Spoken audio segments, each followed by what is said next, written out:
training ball sung wa sana pi chu ha pe nam ha na sa pe nam sei tem ale anum pen khan sei ti tu chungai na cái to liên xã mà chẳng cần chỗ pi zo han lo na mun kam na puta không han phana cái cha chu na cha don na dinga na training na giàu cái pa no na zo chi zanga hi gi pa na no ngai thank you heo lim cha le my brother zang phang sungai ki pa chu kan si ale ba tu chung training ball sung wa sana he so ke ben training ball he khát mít môn nào cho bọn nào thu gì hiện na, ale tu cho sang một cái giá này nệm thì sẽ tìm mặc thu, mal hiu, biar na, bây giờ training ball lâu lại họ có máy thì nó nệm. Hello tu ni ko ale lai bokot pai Dubai village ta ke na, lai mun achu lai loi pau sim boy ni na, kyo ko he, amo ko hi training phak shot pi na ball o hita in, tu ni ko loi pa to ga vilin, training sunga chu itabang banga ki mang chawam na ititi ipi bolom cho chu yung ki holim diu hin abula pa na ngai diu kai tem bai lai tu ni che tum sa che na bolo he na no ko se na bolo ham melo le thanga na bolo ham na yo chu khabe ga se tem kyo ko si ball pass kyo ko si sen ka ball ya na ai wang ko sa ko langa volunteer tanum na khat den ni ho chung zao ni za ta bon na ball ta ba na ball ba tani ho ni som le ni nga training ball sung wa sana pi chu ha pe nam ha na sa pe nam se tem ha pe na buni ha pe minute na ki ni ki wa khalo e minute za na pi wa khalo minute nga khali minute se gi na amian pu e mian pu kyo training ball sung ai gam le nga chi ji wa na same san kap yu chu sa san yong kan ni na atin la sakhi yong kan ni na ting le sale yong kan ni na sa ka ha ni thu sa same hi ni ting le minute sa zep dal me lo la dang hoi ting la minute chom jet ni na training yong ha hi wong ap bu ni pet ting leo chun wa man hi yong leo wa lo dung za nu mu ji ka whistle bu ne pet hi len na surprise whistle ta pri tan mu non chu na bu ne jang lai yong len na kung na da tha ding na len do ding ipi position la dam na na ku man na ni khat da mai lo no ma na do yong da chi pet ti hol isunga bu mal lo si ki pe chawai training sunga chu buni ha pen ti chu time man ni ja na wa man lo ti chu ha pen chu na training a bai om hi bai ma cha ki om he nge na nga ko yong pung ngo le ki thu chen nu ka di i mang manga chung thuwa ale anum pen khan sei ti ipi chu num pen nam bol sung wa sana na loi ho to hi han nang ji nga yong le anum pen training ball la nom pen jong sa don phat nom pen sa don phat na ti training hi koi lam kai na bol ham sina khosung defense on yong gun na jong la kapania wen yong na nam gu lang ho ki thu wa gu he ting le ka training ball na wa nam gu lang ho them khat na training an la man do lai ho ti dam chem khat ra wa ting le tu chung ka instructor paw yong he Tinuya instructor ta na mo headquarter ako na sama boy ale ki pau min na neong dam selan hin chai training ball thu ki za in na dam selan hin chai ki pau min na ai pi le khat ki len khom ki yo hin na ale training ball la na bai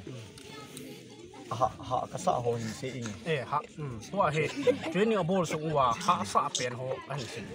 tu chung training ka ball sung wa ha ka sa pen he rotin dung ju ya ma hin na ama sa pen ka tho ya na ima cha ki chat lo yo a 6 pack lo la de a 6 pack ga pen na ke pan wa na tu chung training ai tu IC ai tu sa hin na ka ki man chan la mol kan he wa tu chu ipt nam tu IC ki second in command room section thuma ka kyop wa na alpha bravo charlie na ki charlie section na tu IC tu sa na ki jingka tho lo ki ji na jingka punga la ka tho yi wa jingka masa pena jingka punga la tho ha pena na jingka tho lo ki ya na teng la second na he jingka tho se jang ki ngap sa lo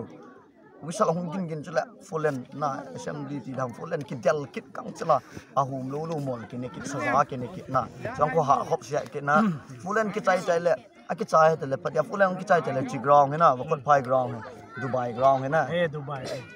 e wo loi ni a round khat vial long cho ho asa ta chil chapun kai ying ji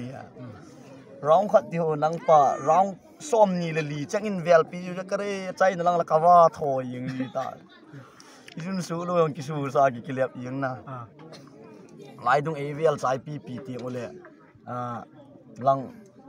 se da kyo lam bom lang na chi kha lo lam chal jang o pi chi le lang chal jang lang kyo lang hung lu na lang uma lam bom lang ko kapel ki na.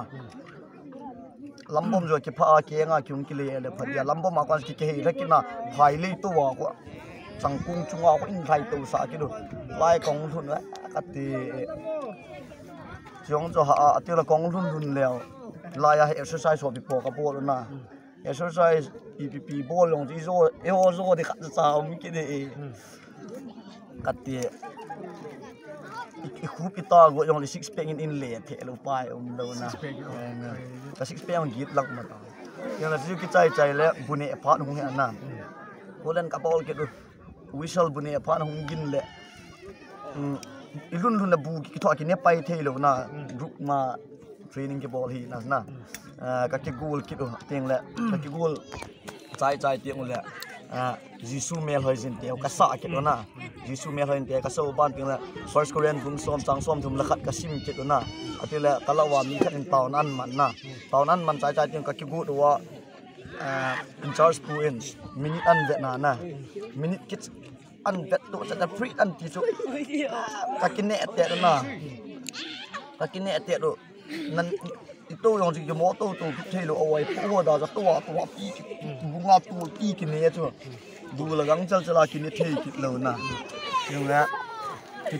ti bu na ne su nga chu bu na su za ki thei lo chu bu ki su za thei lo bu na su za la bu ne zo ting chu la na lai ground he na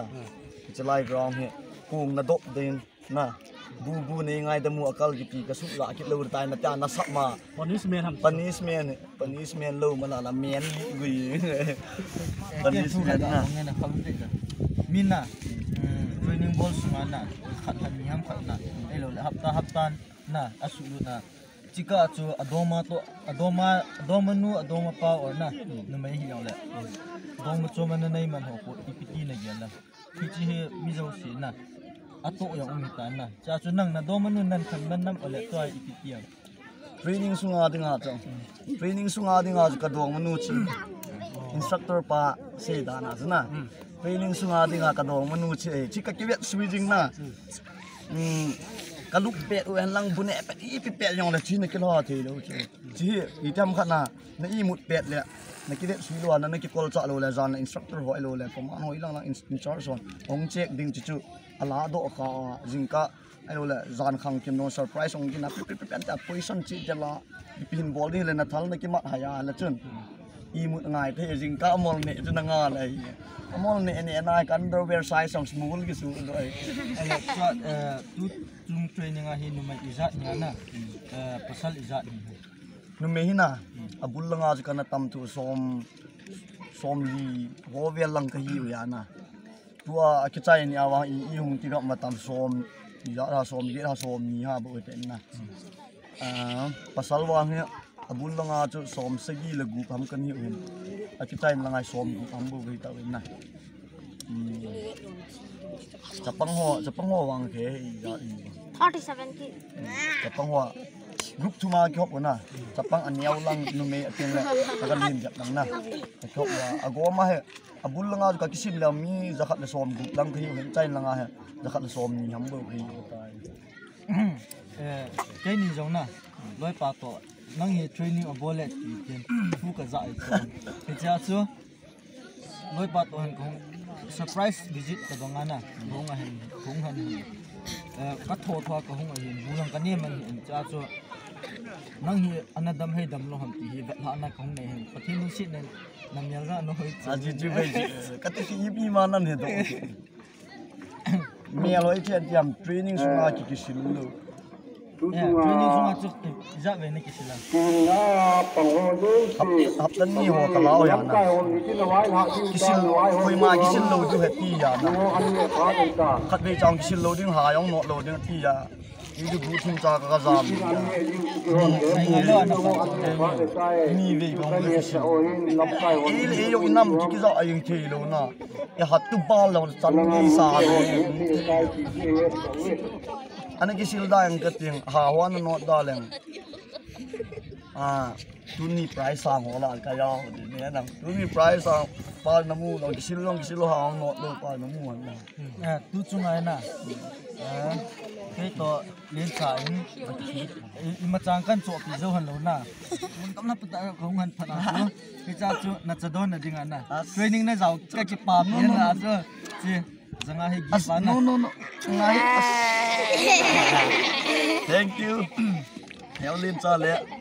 my brother zang phang sungai ki pa chu kan si man yong tuing ka chu status a kan koilan mu han hin na len chan hin kulin heo len chan hin kulin ka hung de an tin koi to nong guram ka ti la ka sei thi ti nong chu to nam nang ni nong na tu ni vakot phai village volunteer passing operate ni a heo len cha hin lang phang my brother mani hung zau li na mani chungong ki pa thu kan sei dang ipi ka request nung ka chana giwang ni gi sa an gi sa te di ki ti hona ai ti ki boi sa aying ipi boi la ne yang ka gi na lo na su ka ai kan ni doi tan na ai check right ke la kan ne sa on te ke ni vo cha angal peng ni on this ke ni chi chu hitan helai loi pau het so ke deu he min se he jong le alim mu jong le het so ke deu he ji chu tu ni ama training abol so ga ki vilin training sunga ki man cha dan ho chu ama ku na chu het nom hi ya chun tu chung tho lim pi chu hin tin ana khat le chai na tu chung ki ho ka ki han la naw ki cheng na khat ni se tu ni tu chung ki ho training ka bol na ki han la na wa he ki wan tu chen ka man che na ting ho ki ari ho ka man ki ari ho le hi na do to tho zon do to tho ton ul satam lon ti so hom na de lo gal pi zo te ding koi gal sat ding nam pi gal sat ding me chang khat mel ma khat me chang ni e san ni tu chung email ma he e san ti ase ama ho me chang ni ya le e san ni chu zep thep dit ti nai ni ong ale ba tu chung training bo sungwa suna he so ke ben training bo lo he khát mít môn áo cho con áo thụ gì hiện na, ale tú cho sang nang một cái giáp này nệm thì sẽ tìm nó thụ. Mal hi, xóm là ngào này thì cắt chu, cần là sắt mà cắt to six pack mình đi vào dẹp, na, mas à chú cần neo chứ lệ, chum đấy mas à, bọn mi khát sụt kia đây lâu lệ mi khát mít môi na chum đấy cần neo na. Sang va la hi la wang zan khat chu chi ka dong manu he na training sunga dinga ka dong manu he kana I mut le kana ke het pha ta hen e na la ne le lom la lai na chi liwa vo cha sanga ke na sa jo hi mut ai wang ko in charge tu ai si ai ko yi wa chu zan le ke khanga duty po ho phanam na apung a duty po ke tha du ni kharin pung khat yo na ke chun kapu lo duties kapu lo duty routine ka ship ai wang a chu duty po chu kat check ji na gan na phanam duty phate pu na mai lo le duty po lo wa ki chawa yam yo na ka check ji yo koi to ham nam pi to tu ni ka do ha na underwear smooth size liwa ka do ha nam pi to ai ong ale na bai tu a hena training bolu lai gol hang tampi na lai ka ta sanen na training bolu lai ho ta gam danga ta mi chu gam da ti yong chu mi ama hin thei dina ya na abia training bolu lai ho ko mai pi sinom na niam na dong hel si training e ho gam ku kile na ong la gam pa ma ku kilen sunga ho na kile na ong ko lango he training lai ta zau num lo ho na mo chunga chu dan chu training hiti pa chu kan ba chuna abin si ti training ball lo poi mo le ka lai tu dung zuya na kulang hi a le thal tham zidan be het nga ya na ating le fitness jong tem khat nga ya hen na tam zo ai fitness le gal bol dan ti to he ki le hin gal din mu na chi ti hong le ti ball ding ai lo le na kol lai le ti ding pai cham lai le ti ding na